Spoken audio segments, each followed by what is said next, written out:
subscribe, and then turn the notification on to get notified about every new lesson which I upload in this channel every day. Merhaba arkadaşlar, tekrar hoş geldiniz. Bu videoda iş hakkında konuşmayı öğreneceğiz. Ne iş yapıyorsun, işin ne, ben falan iş yapıyorum ve bunun gibi cümlelere. Çok uzatmadan dersi başlayalım.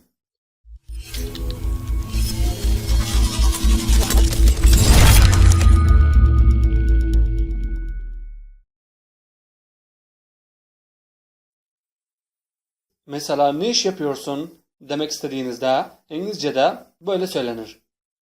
What is your job? What is your job? Yani işin ne ya da mesleğin ne demek anlamında geliyor. Ya da böyle sorun. What do you do? What do you do? What do you do? Hızlı. What do you do? Yani ne iş yapıyorsun demek.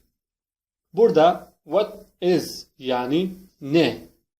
Your yani senin. Job yani iş. What yani ne. Do you yani sen yapıyorsun. Ve sonunda do dediğinizde iş yapıyorsun sadece geliyor. Yani tıpkı dediğim gibi İngilizce'de bazen tek tek çevirince cümle mantıksız çıkıyor.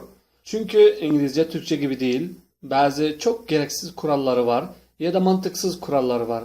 O yüzden kafanız karışabilir. Siz gramara bakmayın şimdilik. Sadece cümle olarak öğrenin ve pratik yapın. İnşallah gelecekte gramer derslerinde yavaş yavaş öğreneceksiniz. Şimdilik konuşmayı öğrenmeye çalışın. En önemlisi bu zaten. What is your job? Yani mesleğin ne? What do you do? Yani ne iş yapıyorsun? Cevap her türlü olabilir. Birkaç cevap ben söyleyeyim size. I am a student. I am a student. I am a student. Yani ben öğrenciyim. I yani ben. Am yani benim. A yani bir. Student yani öğrenci.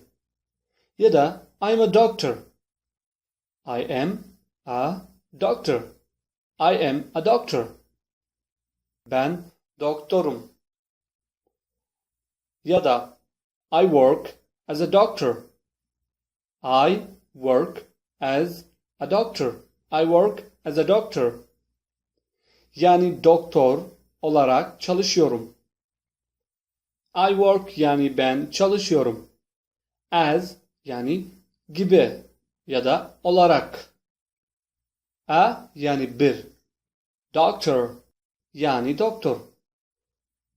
Ya da I am retired now. I am retired now. I'm retired now. I am retired now. Şimdi emekliyim ya da emekli oldum. I am yani ben. Retired yani emekli olan kişi demek. Now yani şimdi. Yani ben emekli oldum şimdi.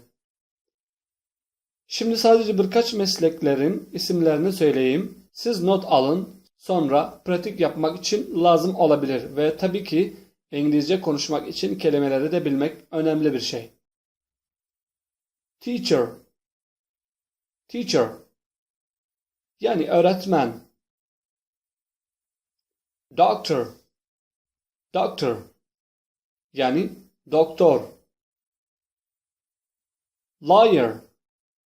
Lawyer. Lawyer. Avukat. Clerk. Clerk. Tezgahtar. Driver. Driver. Şoför. Nurse. Nurse. Hemşire. Journalist. Journalist. Journalist. Gazeteci. plumber, plumber, tesisatçı, sailor, sailor, sailor, denizci ya da gemici, dentist, dentist, dentist, diş hekimi. Bu video biraz uzun oldu ama yine de gerekliydi. Eğer faydalı bulduysanız o zaman beğenmeyi unutmayın. Hem de paylaşın ve abone olmayı unutmayın. İzlediğiniz için teşekkür ederim. Görüşürüz. Thanks for watching. See you.